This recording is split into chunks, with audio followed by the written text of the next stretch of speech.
Hello friends, मेरा नाम अश्विनी कुमार गुप्ता है। मेरे इस चैनल में आप सभी का स्वागत है। पाइथन के इस बिगनर ट्यूटोरियल में हम लोग पाइथन में जीयूआई बनाना सीख रहे हैं, वो भी टिकइंटर की मदद से। तो आज के इस वीडियो में हम लोग कैनवास का यूज़ देखेंगे, कैनवास कैसे यूज़ होता है। जैसा कि नाम से ही लग रहा होगा, कैनवास आप डेली लाइफ में जब कुछ ड्रॉ करने जाते हो तो वहाँ आपको कैनवास की ज़रूरत होती है। सेम वैसी ही चीज़ हम अपने विंडो के ऊपर कुछ शेप अगर ड्रॉ करना चाहते हैं या कुछ लिखना चाहते हैं उस पर, तो ये हम कैनवास की मदद से कर सकते हैं। तो हम ऐसा कैसे कर सकते हैं, चलिए इसको हम देखते हैं। सबसे पहले हम इसलिए पाइचाम ओपन कर लेते हैं और पाइचाम ओपन करके आप सबसे ऊपर आपको एक काम करना होगा, जैसे कि मैंने ऊपर लिखा भी है, the canvas is a rectangular area intended for drawing pictures और अदर कॉम्प्लेक्स लेआउट्स। मतलब पिक्चर ड्रॉ कर सकते हो या कोई भी कॉम्प्लेक्स लेआउट आप ड्रॉ कर सकते हैं। और उस कैनवास के ऊपर आपको एक ग्राफिक्स, टेक्स्ट, विजेट्स या फ्रेम को आप सेट कर सकते हैं। तो चलिए सबसे पहले हम एक कैनवास बनाते हैं। कैनवास बनाने के लिए पहले आपको टिकइंटर को इंपोर्ट करना होगा।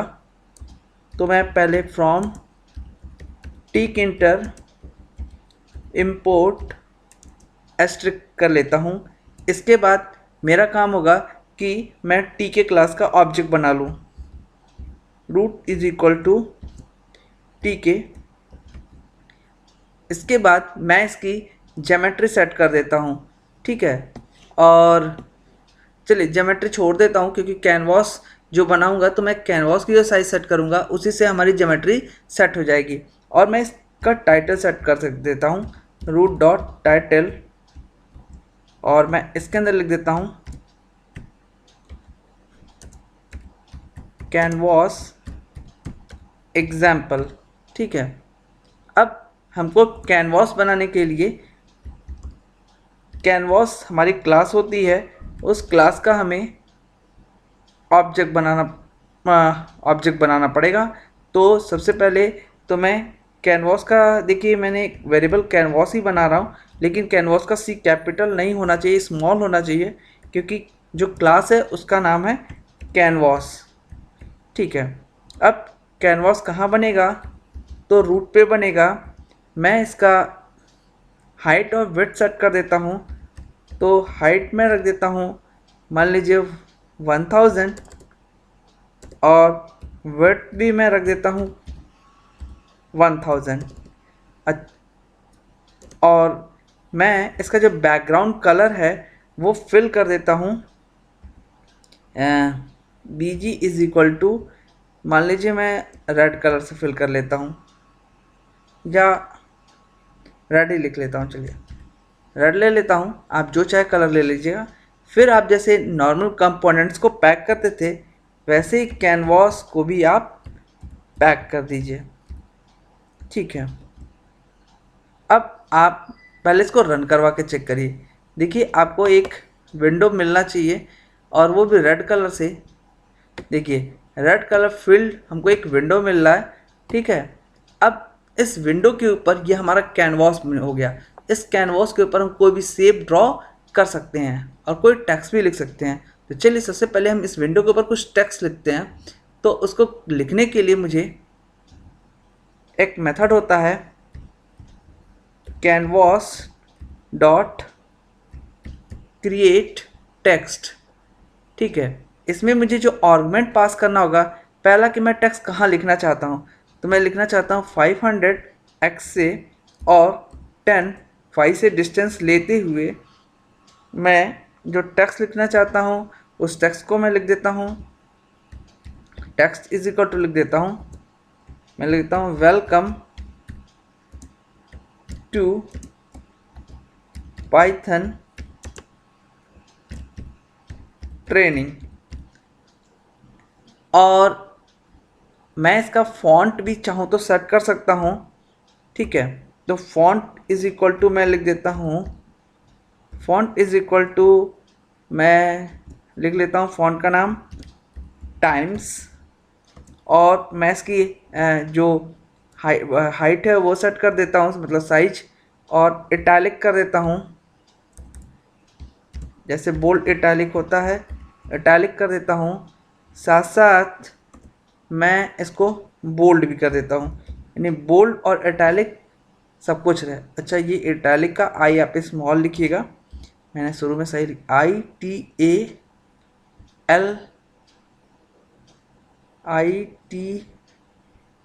ITALIC italic.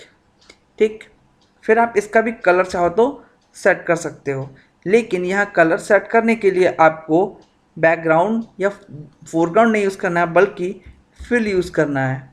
Fill is equal to, मैं येलो लिख लेता हूँ क्योंकि रेड के ऊपर येलो अच्छा दिखेगा।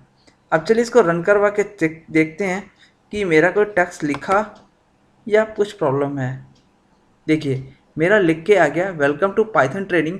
मैंने ऊपर से थोड़ा सा मैं चाहूँ तो डिस्टेंस और छोड़ दूँ, मैं चाहता हूँ कि 5 और 10 की जगह मैं इसको 50 कर दूँ, तो ये और थोड़ा सुंदर दिखेगा। इसके बाद हम कुछ शेप ड्रॉ करना चाह रहे हैं। शेप में पहला शेप हमारा होगा, हम एक लाइन ड्रॉ करना चाहते हैं। ठीक है, तो लाइन ड्रॉ करने के लिए हम जो मेथड यूज़ करेंगे उसका नाम है canvas.create लाइन। इसके अंदर मुझे 4 आर्गुमेंट पास करना होता है। पहला तो लाइन का स्टार्टिंग पॉइंट कहाँ होगा, तो मैं मान लीजिए 0,0 से स्टार्ट करता हूँ और जो लाइन होगी वो हमारी चले जाए 1000, 1000, यानी जो हमारी विंडो की साइज है वहाँ लास्ट तक लाइन जाए। ठीक है, मैं चाहता हूँ ऐसा लाइन। और दूसरा, लाइन का कलर कैसा रहे, तो उसको मैं फिल कर देता हूँ। फिल मैं कर देता हूँ वाइट से। ठीक है, रेड पे मान लिया वाइट लाइन दिख जाएगी। चलिए अब चेक करते हैं। तो एक तिरछी लाइन हमारी ड्रॉ होनी चाहिए। देखिए हमारी लाइन ड्रॉ हो रही है। ठीक है, और अगर आप इस लाइन को बोल्ड करना चाहते हैं, ठीक है, तो आपको बोल्ड करने के लिए आप क्या कर सकते हो, मतलब लाइन की थिकनेस बढ़ानी चाहते हो, तो उस केस में आप इसको विड्थ इसमें दे सकते हो। और विड्थ इज इक्वल टू मान लीजिए आपने 10 दे दिया। ठीक है, 10 पे देखिए लाइन कैसी दिखती है आपको। देखिए ऐसी लाइन दिख रही है, यानी आप विड्थ बढ़ाएंगे तो लाइन की थिकनेस बढ़ती है। चलिए अब अगला काम है कि हम एक रेक्टेंगल ड्रॉ करना चाहते हैं। रेक्टेंगल हम कहाँ से ड्रॉ करना चाहते हैं, मान लीजिए हम यहाँ से ड्रॉ करना चाहेंगे तो हम ऐसे एक रेक्टेंगल ड्रॉ करेंगे। तो रेक्टेंगल में हमको यहाँ पहले सपोज यही विंडो है, तो इस विंडो में हमारा यहाँ ये जो है ये अपर लेफ्ट कॉर्नर का पहले हमको साइज़ देना होगा। फिर हमारा जो बॉटम राइट कॉर्नर है उसका हमको कोऑर्डिनेट देना होगा। तो चलिए पहले मैं उसके लिए मेथड लिख देता हूँ, canvas dot create rectangle, create rectangle. और इसमें मैं जो साइज़ लेता हूँ, वो जो स्टार्टिंग पॉइंट है वो मान लीजिए मैं अपर लेफ्ट कॉर्नर से इसको भी ड्रॉ करता हूँ, तो मैं 0,0 ले लेता हूँ। अब मुझे बॉटम राइट कॉर्नर की जो कोऑर्डिनेट चाहिए, तो मान लीजिए मैं 200,200 ले लेता हूँ। ठीक है, और मैं इसको रन करता हूँ। देखिए हमारा एक रेक्टेंगल यहाँ पे बन गया, लेकिन अगर मैं इस रेक्टेंगल को फिल करना चाहता हूँ तो मुझे यहाँ लिखना होगा फिल, और मान लीजिए मैं इसको ब्लू कलर से फिल कर देता हूँ। तो मैं लिखता हूँ BLUE, ब्लू। अब देखिए ये मेरा एक रेक्टेंगल ही बन गया, चूँकि लाइन के ऊपर ओवरलैप कर रहा है इसलिए आपको पीछे की लाइन दिख नहीं रही, ये ध्यान रखिएगा। ठीक है, अब मान लीजिए हमको एक रेक्टेंगल के बाद एक आर्क बनाना हो। आर्क क्या होता है तो आपको पता होगा आर्क। चलिए आर्क से पहले हमें पहले एक सर्किल या ओवल बनाते हैं, उसके बाद तो हम आर्क को समझते हैं। आर्क वैसे चाप होता है, पहले हम ओवल बना लेते हैं। ठीक है, ओवल, ओवल क्या होता है, देखिए ओवल का मतलब होता है जो दीर्घवृत्त। ठीक है, ओवल या आर्क, ओवल या सर्किल दोनों सेम कॉन्सेप्ट होता है। बस ओवल में क्या होता है कि मेजर एक्सिस और माइनर एक्सिस का कॉन्सेप्ट होता है। अगर आपने मैथमेटिक्स पढ़ा है तो ओवल का इक्वेशन आता है x square upon Y square, X square upon A square plus Y square upon B square is equal to 1। और सर्किल जो होता है x square plus Y square to 1 होता है। तो ओवल में क्या होता है कि जो मेजर और माइनर एक्सिस होता है वो अलग अलग होता है, ठीक है, और सर्किल में दोनों इक्वल होते हैं। तो लेकिन दोनों के लिए मेथड हमारा सेम है, यानी अगर आपको ओवल या सर्किल जो भी ड्रॉ करना है, canvas dot create oval, method oval ही है। अगर आप आर्गुमेंट एक पास करते हैं तो वो आर्गुमेंट कुछ ऐसा होना चाहिए जैसे आप रेक्टेंगल के लिए पास किए थे। सपोज आप जो रेक्टेंगल के लिए आर्गुमेंट पास किए थे वैसे ही आर्गुमेंट मैं पास करता हूँ। मान लिया मैं 300 पे चलता हूँ और यहाँ पे फिर मैं ये अपर लेफ्ट कॉर्नर समझ जाइए रेक्टेंगल का, और जो हमारा बॉटम राइट कॉर्नर है उसका मैं एक कोऑर्डिनेट देता हूँ। मान लीजिए मैं एक दिया कोऑर्डिनेट 450, 600, ठीक है, और मैं इसको फिल भी कर दूँ, फिल इज इक्वल टू, और इसको मैं येलो से फिल कर देता हूँ, ठीक है, और येलो से फिल करता हूँ और एक चीज़ देखता हूँ फिर क्या होता है। अभी पहले देखिए ये मेरा ओवल बन गया, ध्यान दीजिएगा ये मेरा ओवल बन गया। ओवल में अगर मैं ये जो कोऑर्डिनेट दिया हूँ 450, अगर मैं इसको 600 दे दूँ, देखिए क्या हो रहा है, यानी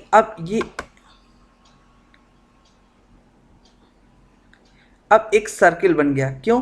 क्योंकि 600 का मतलब ये 300 आपने दिया और 300 दिया, तो ये कोऑर्डिनेट हमारा ये ऐसे समझिए कि अगर मैं इसके किनारे के एक रेक्टेंगल ड्रॉ कर दूँ इमेजिनरी, तो ये सर्किल या ओवल किसी न किसी रेक्टेंगल का ही हिस्सा होता है, लेकिन वो रेक्टेंगल जिसमें सारे साइड्स बराबर होते हैं, जैसे कि जो स्क्वायर होता है, अगर वो कोऑर्डिनेट मिलेगा तो सर्किल बनता है, और अगर आपने रेक्टेंगल का कोऑर्डिनेट दिया तो उस केस में आपको एक ओवल मिलता है, ठीक है।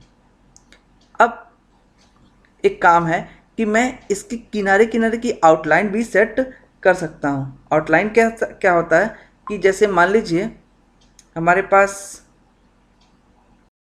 हाँ, मैं इसका आउटलाइन कलर अगर दे दूँ तो जो ये बॉर्डर है इसका किनारे किनारे वो एक अलग कलर में आ जाता है। उस केस में मुझे यहाँ लिखना होता है आउटलाइन, ठीक है, ये आप किसी भी शेप में दे सकते हो, आउटलाइन, ठीक है।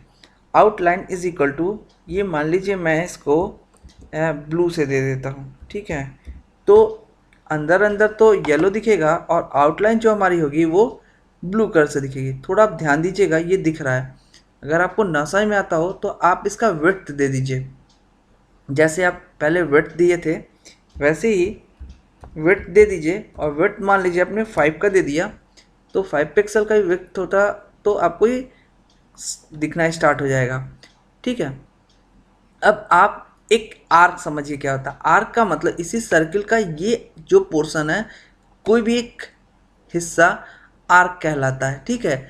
तो उस केस में अगर आप आर्क ड्रॉ करना चाहते हो तो आपके लिए जो मेथड होता है वो होता है कैनवास डॉट क्रिएट आर्क, ठीक है। क्रिएट आर्क करने के बाद मैं एक कोऑर्डिनेट देता हूँ, फिर वही मान लीजिए मुझे आर्क कहाँ से बनाना है तो मैं लिख देता हूँ 300, 500, ठीक है। यहाँ से मुझे एक आर्क बना दीजिए, और आर्क का जो कोऑर्डिनेट है वो मैं कुछ देता हूँ, मान लीजिए 600, 200, मतलब ये x और y की दूरी है और ये स्टार्टिंग पॉइंट है, ठीक है। और चलिए पहले इसको देखते हैं क्या हो रहा है। मैंने एक आर्क बनाया, ध्यान दीजिएगा ये आर्क मैंने जो बनाया है इसमें बाय डिफ़ॉल्ट जो एंगल है वो 90 डिग्री का है, ठीक है। तो मैंने जो कोऑर्डिनेट दिया था 300, 500, ये वाला कोऑर्डिनेट पॉइंट हो गया, और 600 इधर से और 200 इधर से, ठीक है। तो अब हमको मान लीजिए इसके बीच में ये बाय डिफ़ॉल्ट 90 डिग्री के एंगल के अलावा कोई और डिग्री पास करनी है, तो उस केस में मुझे क्या करना होगा, इसके अंदर एक आर्गुमेंट होता है एक्सटेंट, ठीक है। यानी अगर मैं इसमें एक्सटेंट पास कर दूं, EXTENT, extent is equal to, मान लीजिए मैं 60 पास कर देता हूं। अब ये भी यही आर्क बनेगा, लेकिन उसके बीच में जो एंगल रहेगा वो 60 डिग्री का हो जाएगा। तो इस हिसाब से अपने हिसाब से आर्क भी बना सकते हैं। अब इसके बाद हम एक काम करते हैं, हमने लाइन बना लिया, रेक्टेंगल बना लिया, ओवल बना लिया, आर्क बना लिया। अब हम अपने एक पॉलीगन बनाने की कोशिश करते हैं।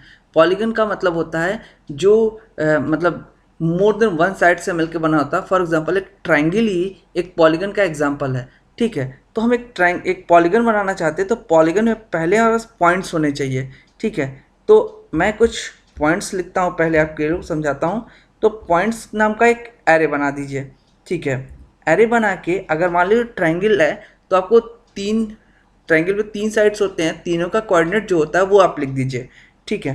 तो मैं एक कोऑर्डिनेट लिख रहा हूँ, ठीक है। 250, 110, 100,